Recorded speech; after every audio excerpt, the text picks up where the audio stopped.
IMSA, or the International Motorsport Association, is the foremost racing body in the United States. It has a long storied past full of interesting characters, the most interesting of which being the Whittington brothers. According to Jacob C., in his article, The Story of the Whittington Brothers, Don and Bill Whittington first got into airplane racing in the early 1970s and then transitioned into sports car racing at the 1979 24 Hours of Le Mans. As the story goes, they had gotten a seat driving for the Porsche racing team Creamer, and upon learning they would be driving after Creamer's in-house driver, Klaus Ludwig, they raised quite the fuss and asked the boss of the team, well, how do we drive first?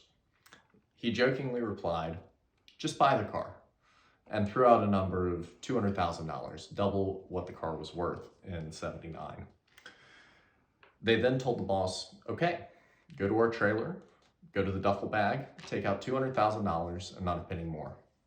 They ended up winning that race, and once it was over, they then told Creamer, go back to the trailer, take the rest of the money in the duffel bag, and ship us 2 more cars back to the US. Even though there are crazy people with crazy money in racing, this was and is unheard of. According to automotive historian John Ficarra in his VinWiki story, racing in the 70s was just as awesome as you think it was. The Whittington brothers operated a charter plane company that primarily operated flying between America and Central and South America. Slightly fishy, I know.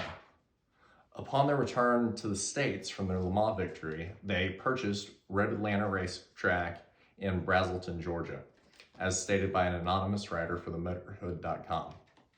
They had 2 reasons for this. Firstly, they needed a proving ground to test their cars and to become better drivers. But they chose Road Atlanta specifically for its long back straight and secluded setting. As legend has it, they would fly over the back straight with 2 planes, one on top of the other. The bottom plane would drop off, land, quickly unload cargo into semi-trailers conveniently placed at the end of the straight, and then take off to rejoin the other plane in the air. Those semi-trailers were later found to be chock full of pot. I would say this is all hearsay, but their federal indictment for drug smuggling would prove otherwise. Now, all this money flowing should have raised some flags about their reputability. However, they were smart. So when people started asking why none of their cars had sponsors, they simply fabricated them. One memorable instance of this, according to an anonymous writer for McCullough Limited, was when they hired a bunch of models to spray people at the track with a perfume that was sponsoring their car. The only issue was that the perfume company didn't exist. They had relabeled bottles of perfume to keep up their ruse.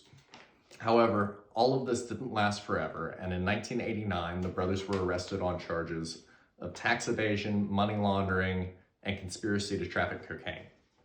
All of this led to a running joke amongst racing enthusiasts that IMSA stood for the International Marijuana Smugglers Association.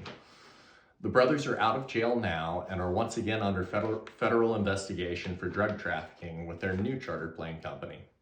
I suppose you can't teach an old dog new tricks.